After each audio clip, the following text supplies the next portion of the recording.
అదే RTV app వార్తల్ని క్షణాల్లో చదివే అవకాశం ఉంటుంది. ఒక న్యూస్ పేపర్, ఒక టెలివిజన్ ఛానల్ మీ చేతుల్లో ఎప్పుడూ ఉంటాయి. సిద్దిపేట జిల్లా ఉస్నాబాద్ ఎల్లమ్మ చెరువులో మత్స్యకారుల వలలో కొండ చిలువ చెక్కింది. అది చాలాసేపటి వరకు హల్చల్ చేసింది.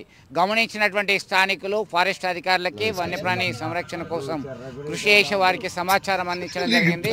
ఫారెస్ట్ అధికారులు రంగంలోకి దిగి కొండ చిలువని వల నుంచి వేరు చేశారు. తర్వాత రెస్క్యూ చేసి పంపించడం జరిగింది. దీంతో ఊపిరి పీల్చుకున్నారు. ఎవరికి ఎలాంటి హాని జరగలేదు. కొండ చిలువ మొత్తం మీద దాదాపు 2 గంటల పాటు హల్చల్ చేసింది, హడావుడి చేశారు. ఎవరికి ఏమవుతుందో అని చెప్పి ఆందోళన వ్యక్తం చేశారు. మొత్తం మీద ఎలాంటి ఇబ్బంది లేకుండా, నష్టం వాటిల్లకుండా తక్షణమే స్పందించి తగిన చర్యలు చేపట్టారు, జాగ్రత్తలు తీసుకున్నారని చెప్పి స్థానికులు చర్చించుకుంటున్నటువంటి పరిస్థితి.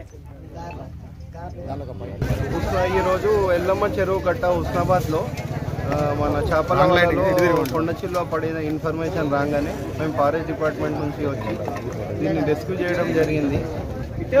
ఈ రెస్క్యూ చేసిన వెంబడినే మనం వచ్చేసి దగ్గర ఆర్ఎఫ్లో దీన్ని వదిలేయడం జరుగుతుంది. ఇప్పుడు దాన్ని రెస్క్యూ చుట్టుకోవడం వలన దానికి ఎటువంటి గాయాలు లేకుండా ఫారెస్ట్ డిపార్ట్మెంట్ తరఫున మేము వచ్చి మరిన్ని వీడియోస్ కోసం ఛానల్ ని సబ్స్క్రైబ్ చేయండి. లేటెస్ట్ అప్డేట్స్ కోసం వాట్సాప్ ఛానల్ ని ఫాలో చేయండి. అండ్ లింక్ డిస్క్రిప్షన్ లో ఉంది.